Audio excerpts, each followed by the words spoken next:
apapun situasi yang saya hadapi itu adalah anugerah, udah. Baik. Jadi nggak ada kata menyerah, nggak ada kata mengeluh, nggak ada kata kurang, itu udah tinggalkanlah itu. Karena ternyata isu pangan ini ada kurang lebih 194 juta masyarakat dunia saat ini kesulitan pangan. Jadi di final Argentina Prancis harus memilih. Aku Argentina. Argentina, iya. Famos Argentina, itu banyak yang asik-asik.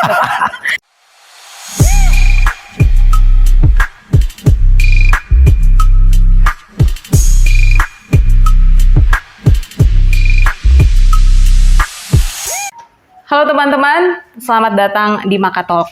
Saya Inji Kuntak, akan menemani Anda dalam sebuah perbincangan yang menarik selama beberapa menit ke depan. Tamu saya adalah sosok yang sangat spesial, teman-teman.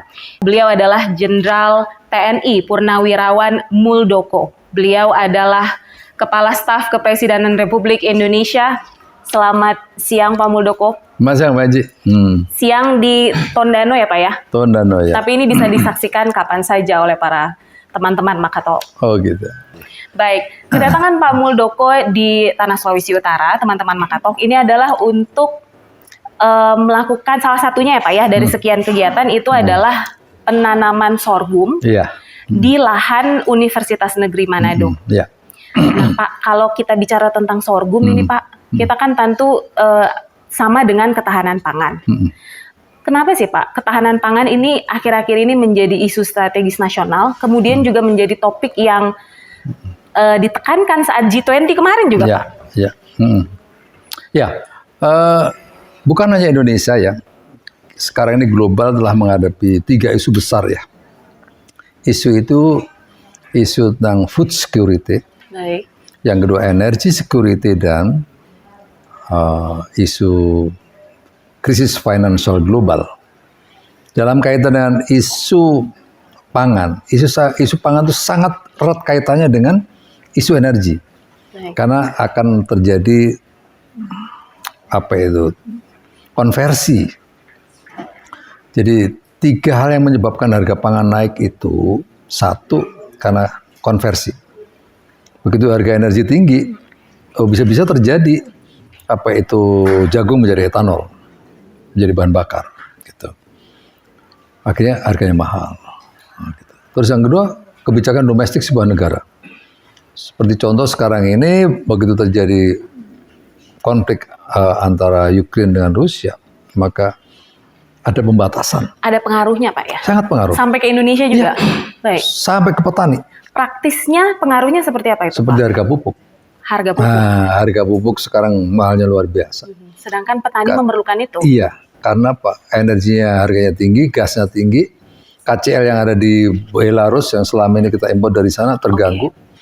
Ini persoalan geopolitik mengganggu itu. Nah, berikutnya konversi domestik, ya kebijakan domestik, dan yang ketiga kegagalan panen. Kegagalan panen itu karena iklim juga? Iya, karena iklim. Nah, fenomena ini yang perlu segera kita aware, waspadai ya, bahwa dengan adanya perubahan dari La Nina ke El Nino, dari bahasa sekarang menjadi nanti terjadi El Nino kering, itu pasti akan mengganggu produktivitas. Baik.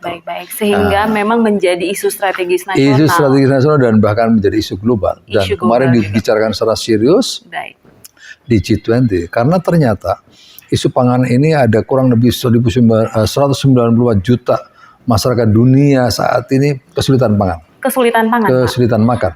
Gitu. Kalau di Indonesia apakah sudah ada pengaruhnya sejauh ini?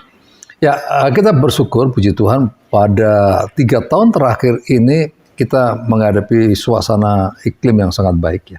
Hujan terus-menerus cukup memberikan peluang bagi para petani untuk meningkatkan produktivitasnya. Baik. Dalam 3 tahun terakhir ini kita sebenarnya memiliki surplus ya. Setiap tahun itu ada surplus pangan itu sebenarnya. Kita sudah memasuki ke swasembada sebenarnya. Tetapi kemarin kenapa sih kita masih import? Nah, import itu sebenarnya hanya import secara terbatas ya, digunakan untuk mengisi cadangan nasional, iron stock nasional. Betul, karena yang namanya ketahanan pangan termasuk cadangan juga di dalamnya Pak Muldoko ya. Jadi bukan hanya yang diproduksi, Tapi cadangan pangan juga cadangan harus tetap ada. diperhatikan. Nah, karena kalau begitu terjadi situasi kegagalan panen, kita masih memiliki cadangan. Ada cadangannya. Nah Pak, berarti strategi pemerintah selain ada ketersediaan pupuk, kemudian juga tetap impor untuk menjaga cadangan pangan, apalagi yang perlu ditekankan Pak? Karena Bapak hadir di sini untuk penanaman sorghum, bekerja sama dengan Universitas Negeri Manado. Berarti kan ada strategi lain nih, seperti digalakkan ini penanaman sorghum. Iya, benar. Memang pendekatannya intensifikasi, ya. Intensifikasi itu bagaimana meningkatkan produktivitas, ya. Yang kedua ekstensifikasi, bagaimana menambah lahan-lahan. Tapi strategi pangan kita juga mesti kita mulai kelola. Jangan lagi kita hanya bertumpu kepada beras. Masyarakat Indonesia harus tahu bahwa yang kita makan sekarang ini kuantitasnya, jumlahnya, sama dengan 40 tahun yang lalu Jepang makan seperti itu. Yang artinya? Yang artinya kalau dulu kita tinggi konsumsinya. Iya, nggak berubah. Sama dengan Jepang 40 tahun yang lalu, Jepang sekarang udah sangat berkurang sekali dalam konsumsi berasnya. Itu. Ini mestinya kita juga pelan-pelan mulai mengurangi konsumsi beras karena harus sudah mengenali sumber-sumber protein yang lain, sumber karbohidrat yang lain. Bahan pengganti sumber karbohidrat Pak ya, salah satunya ada sorghum. Sorghum. Kenapa sorghum? Nah kan begitu kan pertanyaannya. Sebenarnya sorghum itu kalau kita melihat historicalnya, di reliefnya Borobudur itu sudah ada gambarnya sorghum. Gambar sorghum. Maknanya apa? Sorghum itu sudah dikenali oleh masyarakat cukup lama. Pertanyaannya, kenapa sorghum tidak berkembang? Kan itu. Baik. Karena ekosistemnya belum terbangun. Agar masyarakat sadar dan mengerti bahwa sorghum ini bisa menjadi bahan pokok pengganti pangan. Iya. Pemahaman itu perlu dibangun. Yang kedua, ekosistemnya harus dibangun. Baik. Seperti apa ekosistemnya? Karena off-taker dari sorghum itu tidak ada. Akhirnya industrinya nggak berjalan. Karena industrinya nggak berjalan, maka nggak ada permintaan, nggak ada supply and demand, maka nggak ada yang menanam secara masif. Karena nggak ada yang menanam, risetnya di sektor sorghum juga tidak begitu masif seperti di jagung maupun padi. Ini ekosistem yang hendak sekarang kita benahin. Sekarang udah mulai terbangun marketnya, ya. Industrinya sudah muncul nih. Karena sorghum sesungguhnya ada banyak nilai yang ada di dalam sorghum itu. Satu, itu berasnya itu, biji-bijiannya. Itu bisa untuk pakan manusia, bisa untuk pakan unggas. Bisa untuk tepung, bisa untuk semua aneka kue-kue. Sorghum itu luar biasa. Multifungsi berarti? Multifungsi. Batangnya nih, ya. Batangnya ini satu bisa untuk gula. Gula sorghum. Bisa juga untuk gula. Bagus banget. Ya. Itu baik untuk kesehatan nggak Pak? Sangat baik. Nanti saya jelaskan kandungannya ya. Berikutnya yang kedua, untuk bahan bakar. Bisa juga untuk bahan bakar. Untuk etanol. Kalau tidak digunakan untuk gula, bisa digunakan untuk etanol. Nah, gitu. Berikutnya, kalau itu diambil kandungannya, diambil 70%, disisakan 30%. Itu bisa untuk pakan ternak. Bisa untuk pakan ternak. Gitu. Sehingga memang multifungsi. Multifungsi. Berikutnya lagi, kalau tidak digunakan ke sana lagi, bisa dipakai chip untuk substitusi dari coal. Jadi untuk PLTU ya, pembangkit listrik tenaga uap itu, kan ada kebijakan pemerintah untuk secara perlahan mengganti 10%. Untuk coal-nya.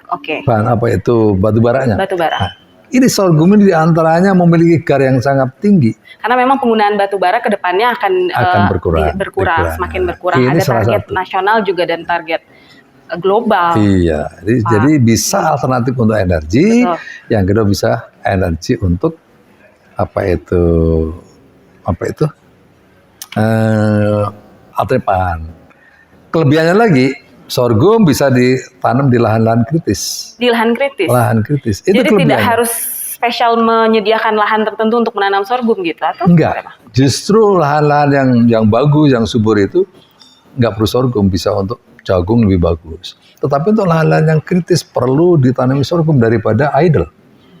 Kenapa? Karena sorghum itu hanya perlu air di awal. Untuk selanjutnya ke sana itu tidak perlu banyak air. Itu masa panennya? Masa panen sorghum antara 90 hari. 90 hari, ya. Oke, baik.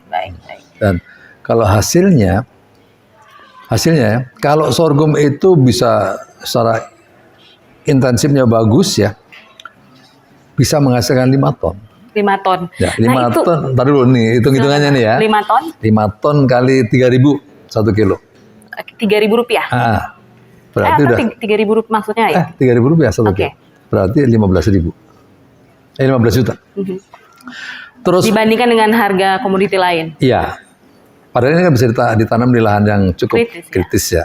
Nah, terus pohonnya itu kalau dijual itu bisa 300 perak. 300 perak kalau itu menghasilkan 30 ton. Berarti 3 kali 3 9 juta. 9 juta tambah 15 juta 24 juta. Itu yang bisa didapat oleh petani. 1 kali panen. Padahal sorghum itu kelebihannya bisa ditanam dipotong dia tumbuh lagi tanpa ditanam lagi.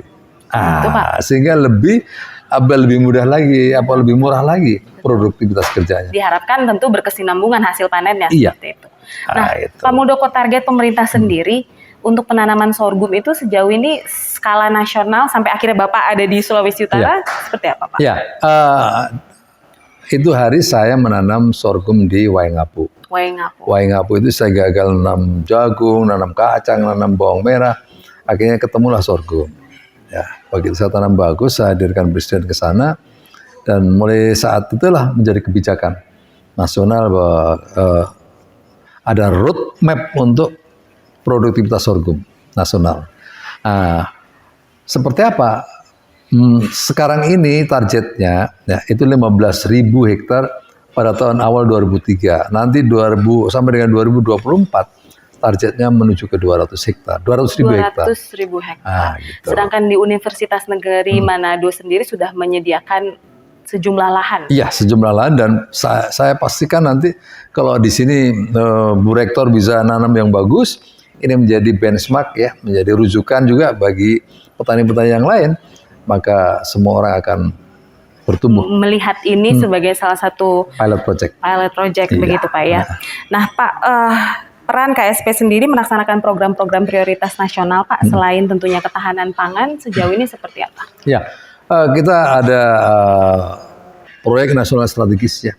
Itu memang yang kita kawal oleh Kepala Staf Presiden, dan sekarang kita fokuskan kepada 53 proyek nasional strategis yang dalam perjalanan, karena kita nanti tidak ingin proyek-proyek itu tidak memenuhi targetnya. Kita ikuti perkembangannya day by day ya, atas proyek-proyek itu, dan itu kita laporkan kepada Bapak Presiden, karena Presiden harus tahu pasti bahwa perkembangan proyek nasional strategis itu pada 2024 nantinya itu diharapkan ya bisa semaksimal target-targetnya ya Pak ya. Target. Walaupun ada beberapa yang melewati tahun itu, nggak apa-apa. Yang penting ada berkesinambungannya. Gitu. Baik. Nah Pak, kalau kita diberi kesempatan bicara dengan Pak Muldoko ini kan tentu orang-orang bertanya tentang orang hebat. Itu tentu punya filosofi hidup nih Pak. Saya selalu membagikan lewat channel YouTube saya tentang filosofi hidup orang-orang yang saya temui. Bapak punya filosofi hidup tertentu yang bisa membawa Bapak seperti sekarang ini nggak? Yang Bapak ingat dari dulu sampai sekarang? Ya, saya enjoy aja menikmati pekerjaan gitu.